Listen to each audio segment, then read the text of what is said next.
नमस्ते दोस्तों, भारत जंक्शन के यूट्यूब चैनल पर आपका बहुत बहुत स्वागत है। आज की वीडियो में हम बात करेंगे कि मार्स यानी कि मंगल ग्रह की मृत्यु आखिर कैसे हुई। दोस्तों, आज से करीब 100 से 150 करोड़ साल पहले मार्स पर पानी होता था। इसके साइंटिफिक एविडेंस मिल चुके हैं। वहां पर नदियां भी थी, बहुत बड़े तालाब भी थे और शायद एक ग्लोबल ओशियन भी था और वो कुछ ऐसा दिखता था।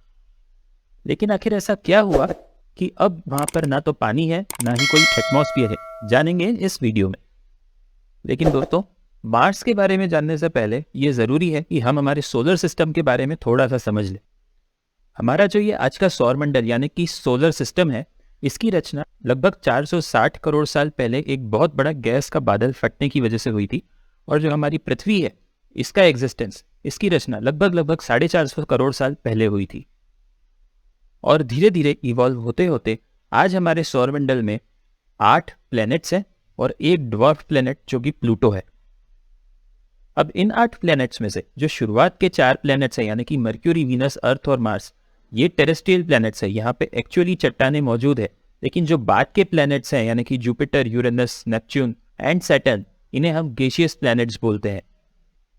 अब हमें यह समझना जरूरी है कि पूरे सौरमंडल में 8 प्लैनेट्स हैं, लेकिन जीवन सिर्फ और सिर्फ पृथ्वी पर ही क्यों है और शायद किसी समय मंगल ग्रह पर भी क्यों था।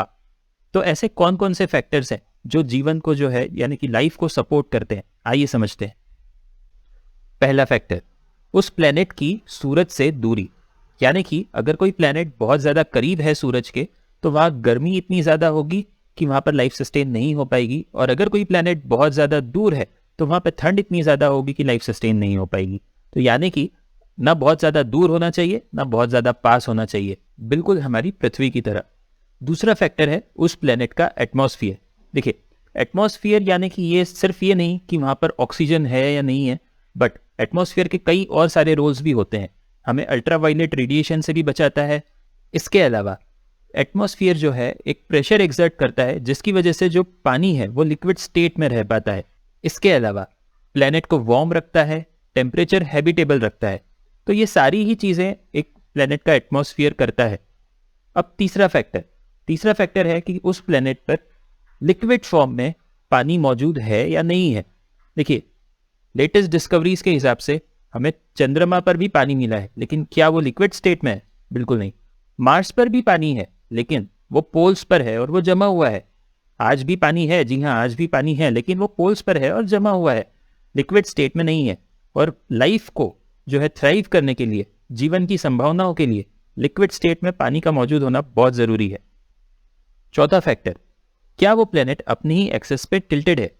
जैसा कि हम शायद जानते होंगे कि जो पृथ्वी है वो अपनी एक्सिस पे लगभग 23.5 डिग्री से टिल्टेड है। अब इससे होता यह है कि जो यहाँ पे सीजन्स है वो मॉडरेट रहते हैं और पूरे प्लेनेट पे कहीं पे भी एकदम एक्सट्रीम्स में टेम्परेचर नहीं पहुंचता है। पांचवा फैक्टर, क्या उस प्लेनेट के पास अपनी खुद की एक मैग्नेटिक फील्ड है? जी हाँ दोस्तों, अर्थ की एक मैग्नेटिक फील्ड भी है जो उसे हार्मफुल सोलर रेडिएशन से बचाती है। अब दोस्तों, इन्हीं फैक्टर्स की मदद से साइंटिस्ट ने पूरे सौर मंडल में, पूरे सोलर सिस्टम में एक जोन बनाया है जिसे हम कहते हैं हैबिटेबल जोन, और उसे एक नाम दिया जो है गोल्डीलॉक्स जोन। इस गोल्डीलॉक्स जोन में सिर्फ और सिर्फ 2 प्लैनेट्स आते हैं, पहला है अर्थ और दूसरा है मार्स।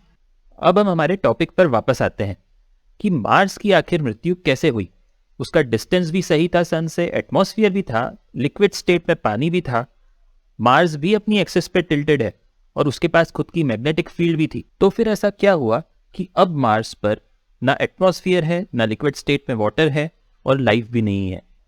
तो दोस्तों, इसका आंसर है मार्स की मिसिंग मैग्नेटिक फील्ड, जो एक समय हुआ करती थी, लेकिन शायद 100 से 150 करोड़ साल पहले उसकी मैग्नेटिक फील्ड खत्म हो गई और सोलर विंड्स आई, मार्स के एटमॉस्फेयर को उड़ाकर अपने साथ ले गई। तो आखिर ऐसा क्या हुआ कि मार्स की मैग्नेटिक फील्ड ही अचानक से गायब हो गई? आइए समझते हैं। मैग्नेटिक फील्ड गायब क्यों हुई, उससे पहले जानना यह जरूरी है कि आखिर ये मैग्नेटिक फील्ड बनती कैसे है। दोस्तों, जब हम अर्थ के अंदर जाते हैं तो हमें काफी सारी लेयर्स मिलती हैं। तो ये जो सबसे अंदर वाली लेयर होती है, इसे हम कहते हैं इनर कोर। इनर कोर बना होता है आपके हैवी मेटल से और ये सॉलिड स्टेट में होता है और काफी गर्म होता है। इसके ठीक बाहर होता है outer core. Outer core molten state में होता है और यही इनर कोर के अराउंड मोल्टन स्टेट में होने की वजह से एक सर्कुलर मोशन में घूमता रहता है। इसके बाहर वाली लेयर जो होती है वो मेंटल और सबसे बाहर होती है क्रस्ट। तो होता कुछ ये है कि जब molten outer core solid inner core के अराउंड रिवॉल्व करता है तो उसमें जो हैवी मेटल्स होते हैं जैसे कि आयरन, इसकी वजह से यहाँ पर एक इलेक्ट्रिक करंट इंड्यूस हो जाता है। और क्योंकि एक इलेक्ट्रिक करंट इंड्यूस होता है एक सॉलिड कोर के अराउंड, तो एक बहुत बड़ी और स्ट्रॉन्ग मैग्नेटिक फील्ड जनरेट होती है जो पूरे अर्थ को कवर करके रखती है। और इसी को हम कह सकते हैं कि पूरा अर्थ एक जियो डायनामो की तरह एक्ट करता है और उसमें इलेक्ट्रिक करंट अंदर फ्लो होता है और मैग्नेटिक फील्ड बाहर जनरेट होती है। तो हम ये कह सकते हैं कि जब तक ये इनर कोर गर्म है, जब तक यहाँ पर एनर्जी है, जब तक ये रोटेट कर रहा है सॉलिड इनर कोर के अराउंड, तब तक इस मैग्नेटिक फील्ड को कुछ नहीं होने वाला। ये मैग्नेटिक फील्ड हमें जो सोलर विंड्स है उससे प्रोटेक्ट करके रखेंगी। तो दोस्तों मार्स के केस में कुछ यूं हुआ कि उसका जो कोर है वो काफी जल्दी ठंडा पड़ गया। देखिए, अर्थ और मार्स का अगर आप मास कंपेयर करेंगे तो मार्स जो है वो अर्थ से छोटा है। तो इसीलिए जब जब दोनों ही प्लेनेट साथ में बने तो जो हीट ट्रैप हुई अंदर, क्योंकि मार्स छोटा है तो डेफिनेटली जो अमाउंट ऑफ हीट ट्रैप हुई वो भी काफी कम हुई। तो जैसे जैसे कोर कूल डाउन हुआ तो मार्स का कोर जो है वो काफी जल्दी ठंडा हो गया। अब ठंडा हो गया तो वहां पर जो आउटर कोर रिवॉल्व होता है इनर कोर के अराउंड, वहां पे वैसा कोई फिनोमेना अब नहीं बचा। वो नहीं बचा तो कन्वेक्शन करंट्स नहीं बने, कन्वेक्शन करंट्स नहीं बने तो मैग्नेटिक फील्ड नहीं बनी, और मैग्नेटिक फील्ड नहीं बनी तो जो सोलर विंड्स है उससे उस प्लेनेट की प्रोटेक्शन नहीं हो पाई। सोलर विंड्स आई अप्रोक्सीमेटली 400 किलोमीटर पर सेकेंड की स्पीड से आई, चार्ज पार्टिकल साथ में लेके आई और पूरा का पूरा मार्स का एटमॉस्फेयर जो है अपने साथ में उड़ाकर ले गई। अब एटमॉस्फेयर ही नहीं बचा तो उसके बाद जो वहां पे पानी था लिक्विड स्टेट में, वो भी धीरे धीरे जो है इवेपोरेट होने लगा। और इसी वजह से हम कह सकते हैं कि धीरे धीरे इसी तरह से मार्स पर पानी का पूरा नामो निशान खत्म हो गया, वहां पर लिक्विड वाटर प्रेजेंट नहीं रहा। तो दोस्तों क्वेश्चन ये उठता है कि क्या अर्थ का कोर भी धीरे धीरे ठंडा पड़ रहा है? क्या हमारी पृथ्वी की हालत भी मार्स जैसी हो जाएगी और ये पूरी तरह से एक निर्जीव प्लेनेट बन जाएगा?